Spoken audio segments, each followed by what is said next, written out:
Well, welcome to the 700 Club. The CDC has given the green light for booster shots for millions of people, including those over 65, along with frontline workers. The booster plan falls short of the president's full court press. In what ways? Well, Brody Carter has the details. Pfizer's booster shot passed the final panel of independent advisors with the CDC in a 9-6 vote. This after the FDA's panel said last week the data was not strong enough to advocate an extra shot. But CDC Director Rochelle Walensky reversed one recommendation by the advisors and also endorsed the booster shot for frontline workers. So the ayes have it, and this recommendation is adopted. A vote of confidence from the CDC's independent panel recommends boosters for people over 65, nursing home residents 50 years and up with underlying health problems, and people over the age of 18 if they have medical problems. You're tasked with difficult decisions, weighing the risks and benefits, extrapolating from sometimes the wealth and sometimes the paucity of data available. The panel stopped shy of giving the go-ahead for frontline workers, but CDC Director Rochelle Walensky broadened access to boosters by going against the panel's recommendation and giving the green light to boosters for healthcare workers, teachers, and other workers at risk, a big boost for the president's vaccination campaign. That's why I've made getting COVID under control my top priority from my first day as president. Despite the White House's full court press for boosters, Thursday's decision is a significant scale back from the administration's initial plan to dispense Pfizer boosters to everyone, even teens 16 and up. We have plenty of supply of all three vaccines for boosters, pending, obviously, the FDA and the CDC recommendations. And while boosters for Moderna and Johnson & Johnson wait their turn for approval, hospitals around the country continue to deal with the Delta variant, which is hitting the unvaccinated at far higher rates. We have ICU patients outside of our intensive care unit in other areas of our hospital. The booster shot decision was founded on trial data from Israel, where a third shot is already being given, despite objections from the World Health Organization purporting poor countries don't have enough for their first dose. Brody Carter, CBN News.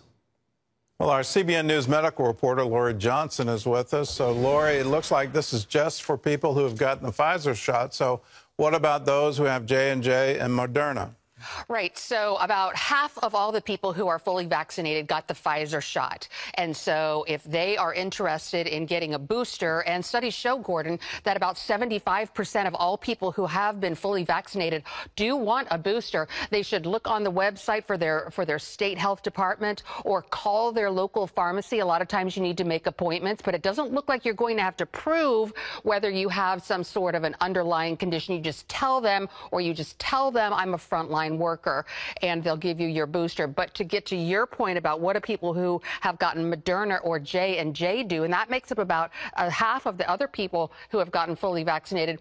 Moderna has put in a request for boosters with the FDA. So we might be seeing a green light for the Moderna boosters within days or weeks. So folks who have had the Moderna booster, hold tight. But as far as J&J is concerned, and this is 14 million people who got J&J, nothing has been submitted to the FDA as far as those people are concerned. So what the advice is to people who have gotten J&J and who are interested in getting a booster, call your doctor or local health agency, because a lot of times they're going ahead and giving them boosters of other mRNA shots. Gordon.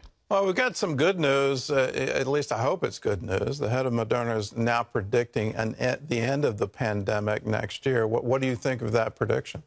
I thought it was really interesting, and it was also corroborated by Dr. Scott Gottlieb, who was the FDA commissioner under Donald Trump. I interviewed him last week, and that interview is going to air next week on Monday on the 700 Club.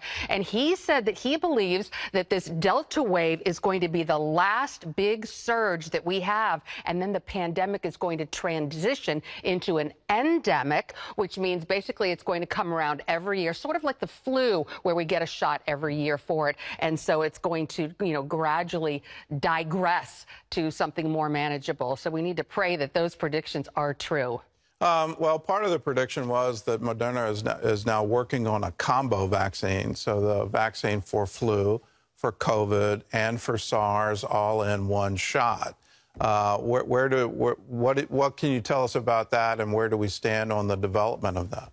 Well, it's very exciting, and a lot of drug companies are working on a way to sort of combine the flu and the COVID vaccine.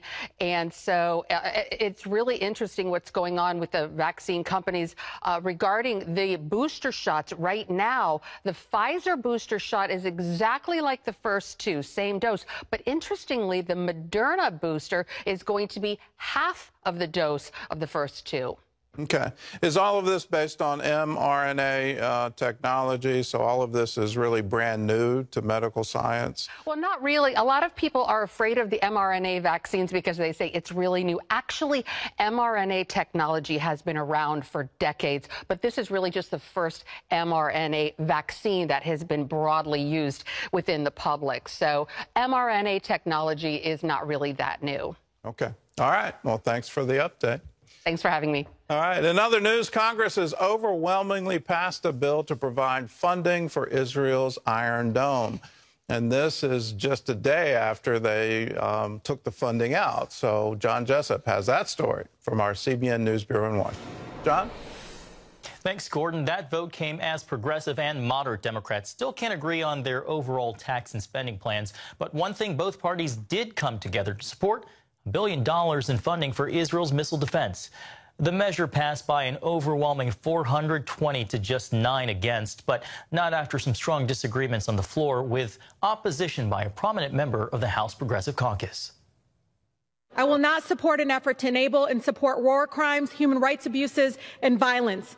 We cannot be talking only about Israelis' need for safety at a time when Palestinians are living under a violent apartheid system. I cannot allow one of my colleagues to stand on the floor of the House of Representatives and label the Jewish Democratic State of Israel an apartheid state.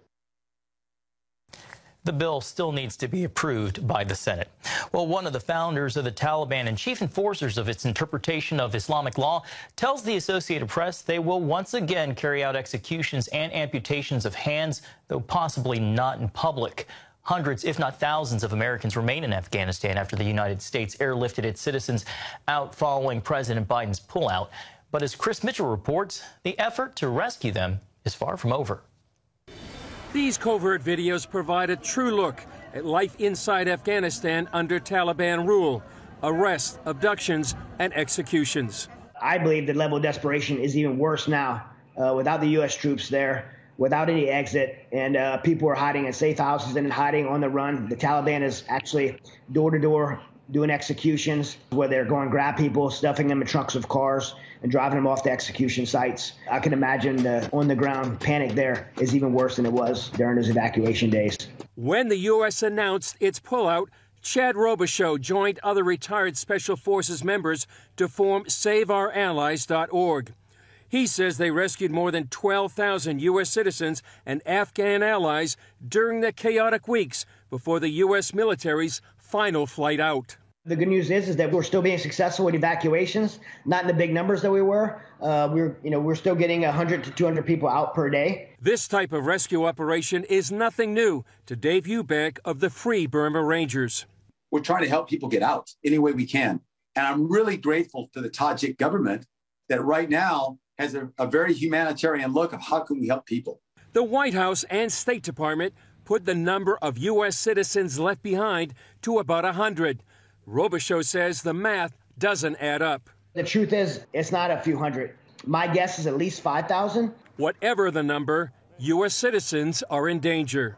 They are hunting down people right now, trying to get all the names of anyone they perceive as an enemy. They're scared. They don't know what to do. They feel abandoned by our country that has a responsibility to help them. Robichaux and Eubank say leaving no one behind is an American value. The truth is, it doesn't matter if it's 5,000. It doesn't matter if it's 200. It doesn't matter if it's one. Because from where I come from as an American, especially in the special operations community, if one American is behind enemy lines, if one American's life is in danger, we will use every bit of military force and strength and scorched earth around that person to rescue that person. He fears the Biden administration, news media, and much of the world are moving on. For Afghan women, life got a lot worse after this Taliban decree. All widows under the age of 35 whose husbands were killed in the previous regime, if they are still widowed, will marry the Mujahideen of the Islamic Emirate. We have 20 million women that are immediately declared as sex slaves.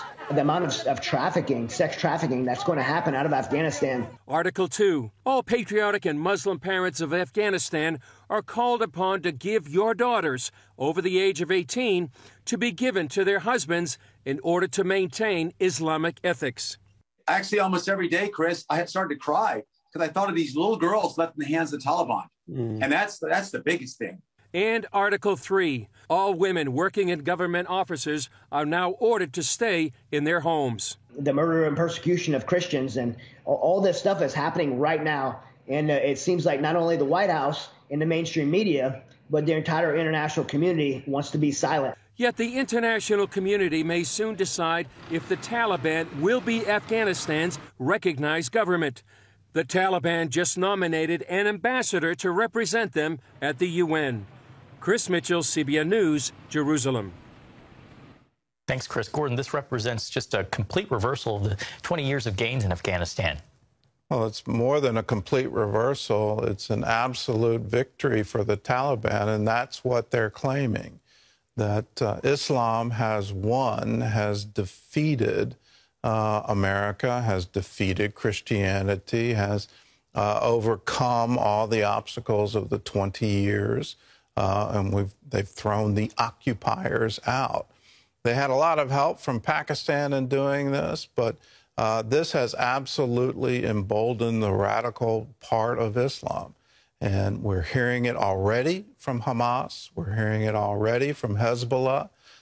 They're saying because the West is going to, quote, tolerate this and give up Afghanistan, it means that the West will also give up Israel.